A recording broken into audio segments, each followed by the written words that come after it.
Hi everyone, it's Chris and welcome back to another video. Thank you very much for joining me.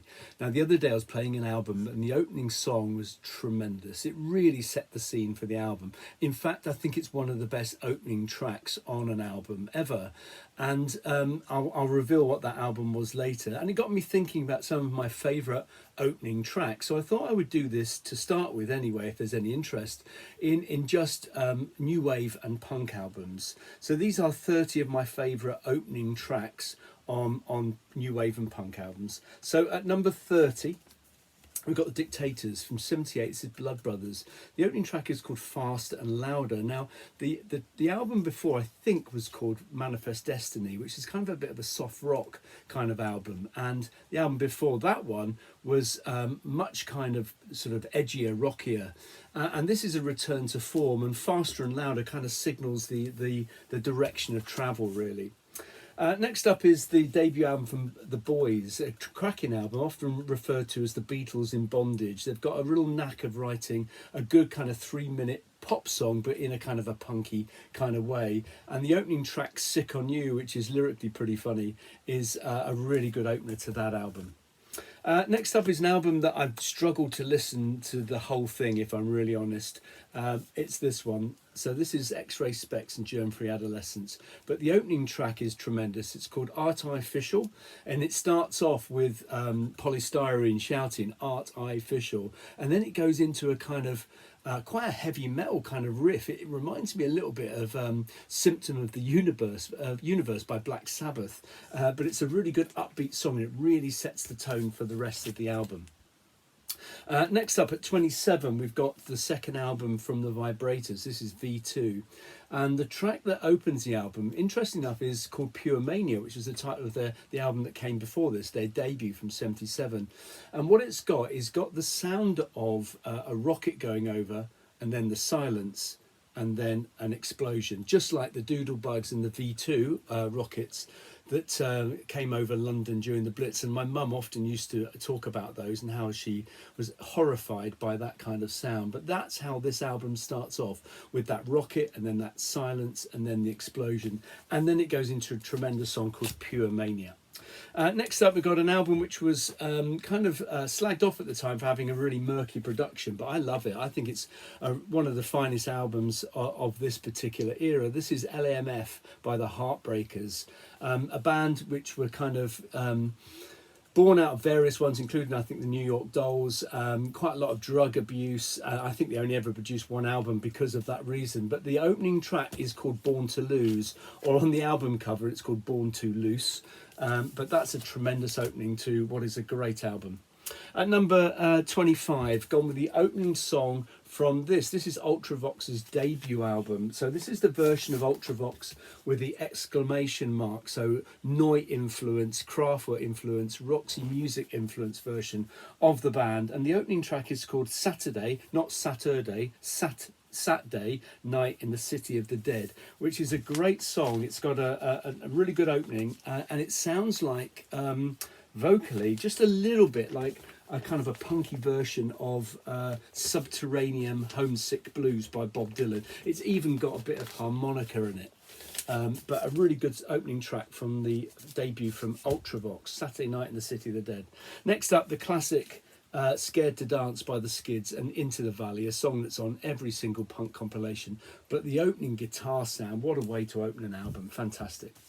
Next up is, and this is at 23, is the opening track from this. Now, a reasonably kind of new wavy sounding album. They were very different, Tubeway Army, and this is their debut. And the opening song is called Listen to the Sirens, which has that boom, boom, boom, boom, boom, boom beat at the start, and then that robotic vocal from Gary Newman. So different. There's quite a lot of guitars on this, actually, interesting enough, from Gary Newman, which kind of disappeared a little bit in subsequent albums, but a really handy debut, and the opening track really sets the scene for the album. Great stuff. Next up is this album. So this is This Year's Model by Elvis Costello, his second album. I think in many ways I prefer the first one, My Aim Is True, because it's a nostalgic pick. But actually, when I played this the other day, I thought, nah, do you know what? This is better. And this is a great album. And the opening track, No Action, is fantastic. It's a really, really good song. I don't think it was a single. I don't think it was anyway, but it's a really good opening track. Next up, it's a good opening track. I don't know if it was the best choice for an opening track, but it's Janie Jones from the debut album by The Clash. I think White Riot would have been better with that siren at the start, but Janie Jones with the drum and the kind of tinny drum sound at the start is a really good way to signal the intent of this album, which I think is their finest album by a considerable way. At number 20, I don't know if this fits into the kind of new wave genre in many ways. Graham Parker and The Rumour. This is Squeezing Out Sparks. A couple of really good songs, loads of really good songs on here. Passion is no ordinary word, Local Girls, but I love the opening track, which is Discovering Japan. It's a tremendous song and really, as I said, sets the scene for the rest of the album. Next up is Life on the Line by Eddie and the... Life on the Line, you've seen the next one. Eddie and the Hot Rods, which is a really good album. And the opening track is Do Anything You Want to Do, which was their big hit single, which is a really good opening song. But I think that's the best song on the album. And sometimes that's the case with these. The opening songs are the best ones. But a good way to start the album and a classic song. You've seen the next one. This is kind of proto-punk, really, isn't it? 73, Iggy and the Stooges. The opening track is a song that Dictators covered on Manifest Destiny, brought out as a 12-inch single, Search and Destroy, which really does set the tone for the rest of the album. Tremendous opener. At number 17, I've gone with the opening track from Rattus Nevegicus, the debut album from The Stranglers, and it's a track called Sometimes, which wasn't a single, at least it wasn't in the UK. I don't know if it was in Europe or even Japan possibly. It's a great song. It's got a nice kind of Hammond organ sound to it, a swirling sort of sound and a motif it keeps going back to. Really good. I mean, this is a classic album, and this is chock full of really good songs, and the opening track Sometimes really sets their stall out. It's fantastic. Another song with a really good kind of keyboard motif on it that starts the album is Definitive Gaze from Real Life by Magazine. This is from 78.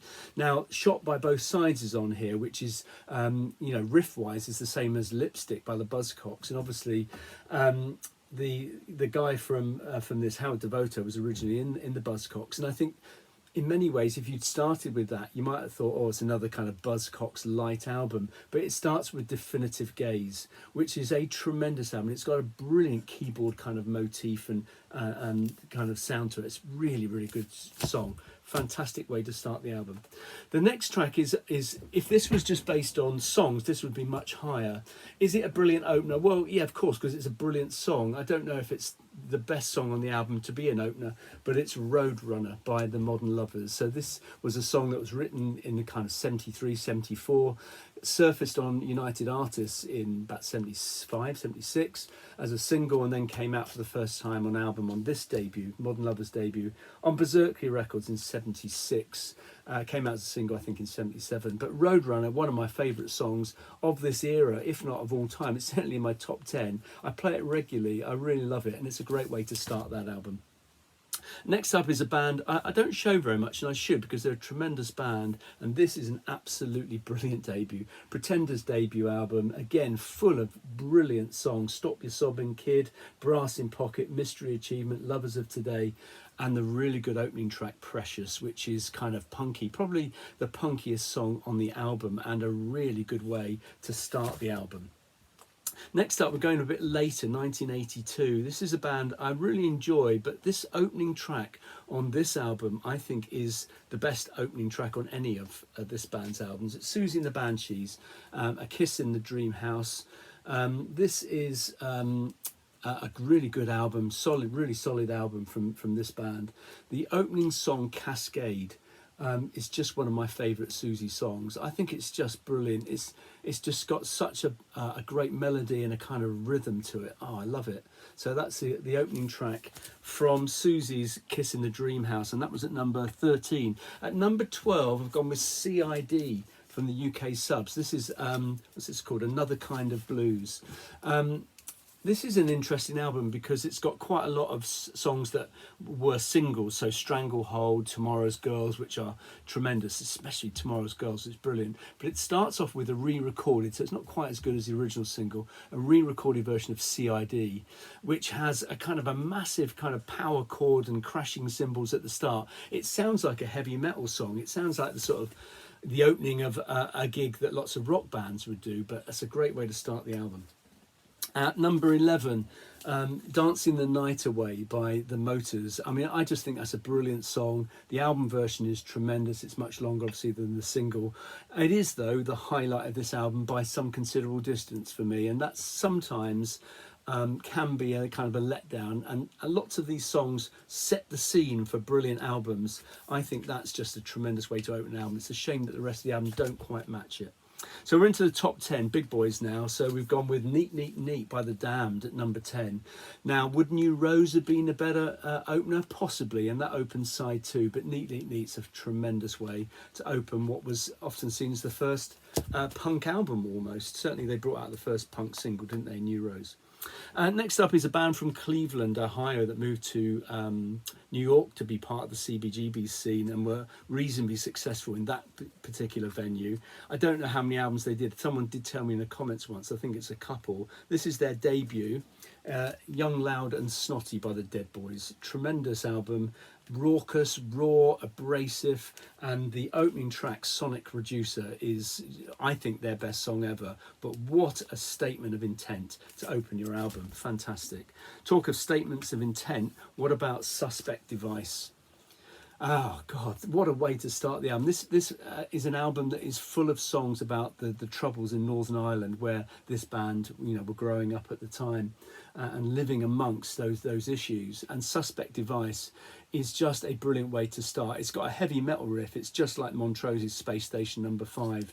But, you know, you put the needle on that and suddenly your speakers get blown apart. It's a tremendous album. What an opening song.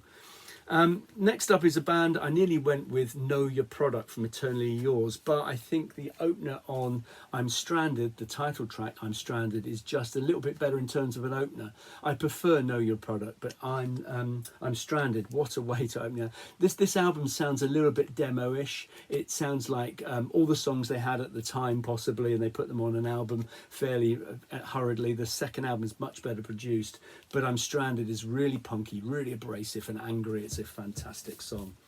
Next up is a band an English band, punk band, that did a number of really good tracks and singles, and they're all on their debut album, Crossing the Red Sea with the Adverts. So this is a reissue which has got Gary Gilmore's Eyes, but that originally didn't appear on here. But the opening track, which was a single on Stiff, One Chord Wonders, is on here, and it's just a brilliant way to open the album. It's got this massive one chord power chord at the start, and it's got that fantastic kind of refrain, we don't give a damn, that runs sort of right the way through the kind of chorus. What a way to open the album. Fantastic. Next band, there was a couple. This was a band that really know how to open an album. The band is The Jam. So I really like the opening on this one, their last album, Happy Together. I think that's a tremendous opening song, as is The Modern World, the title of this, or nearly the title of their second album, which was a bit rushed and not that great, but that's a tremendous opening song. But the track I'm going to choose is from their debut. It's not the title track, because that's the opening track on side 2. It's Art School. Just 2 minutes of absolute brilliance.